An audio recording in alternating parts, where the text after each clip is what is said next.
একটা খবর দেখে ভালো লাগলো। তারেক রহমান ক্ষমতায় আসার পর নানা রকম চমক দেখাচ্ছেন।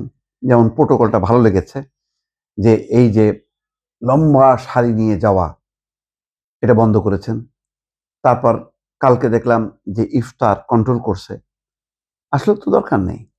এই দফায় দফায় সাংবাদিক, আহ, আমলা টামলা রাজনীতিক এদেরকে খাওয়ায় কোনো লাভ নেই। যেই লাও সেই কদু, বরং রাষ্ট্রের ব্যয় কমানো উচিত। ইফতার যার যার উপরে ছেড়ে দেন, এগুলির জন্য আয়োজন করা দরকার নেই, রাষ্ট্রের অর্থ খরচের দরকার নেই।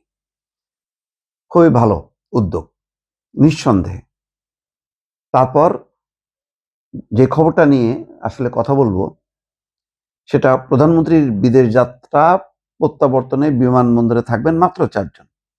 একজন সিনিয়র মন্ত্রী আর বাকি মন্ত্রিপরিষদ সচিব, ক্যাবিনেট সেক্রেটারি আর হচ্ছে সংসদের চিফ হুইপ, এরকম। তো প্রধানমন্ত্রীর মুখ্য সচিব আছে। এটাও ভালো উদ্যোগ, কিন্তু যেই জিনিসটা গত 18 মাসে এবং শেখ হাসিনার সময়ও যেটা সমালোচনা করলাম, বারবার বললাম যে বহরটা একটা দৃষ্টান্ত তৈরি করেন যে একেবারে লিমিটেড লোক নিয়ে আমি জাতিসংঘে যাব। আবার জাতিসংঘে প্রতি বছর মহড়া দেওয়ারও দরকার নেই, পররাষ্ট্রমন্ত্রী যথেষ্ট। এগুলির কোনো আননেসেসারি। আর প্রধানমন্ত্রী বিদেশ সফরের সময় এই যে একটা স্তাবকের দল, বিশাল টিম নিয়ে যাওয়া আসা, এটা বন্ধ করেন। কেউ যদি যাইতে চায় তার টিকিট খরচ দেশে যাক, আলাদাভাবে যাক।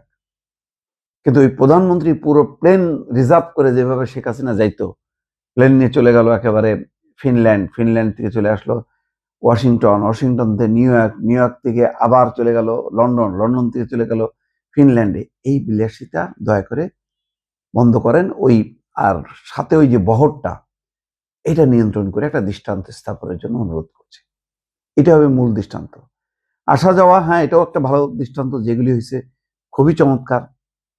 প্রোটোকল, ওই যে দুই পাশে পুলিশ দাঁড়ায় থাকা, তারপরে ওই একেবারে রাস্তা বন্ধ করে দিয়ে যে ধরনের গাড়ির বহন নিয়ে যাওয়া টাওয়া, এগুলি বন্ধ হয়েছে। খুবই ভালো উদ্যোগ হয়েছে। এটা একেবারে মানে মানুষের মন থেকে দোয়া পাবে, আমি আমার ধারণা, তারেক রহমান।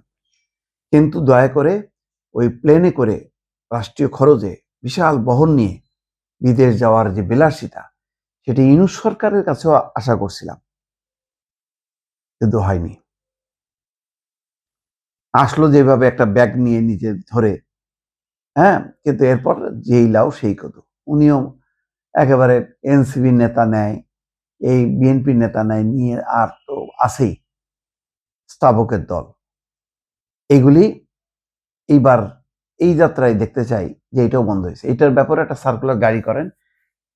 প্রধানমন্ত্রীর টিমে যখন বিদেশ যাবেন, মানে জাতিসংঘে যদি যান তাহলে কয়জন, অন্যান্য সরকারি সফরে গেলে কতজন, একটা মোটামুটি রিজনেবল সংখ্যা প্রকাশ করেন, করে এটাকে সেট করেন, যাতে কেউ তদবিরও করতে না পারে যে আমিও যাব।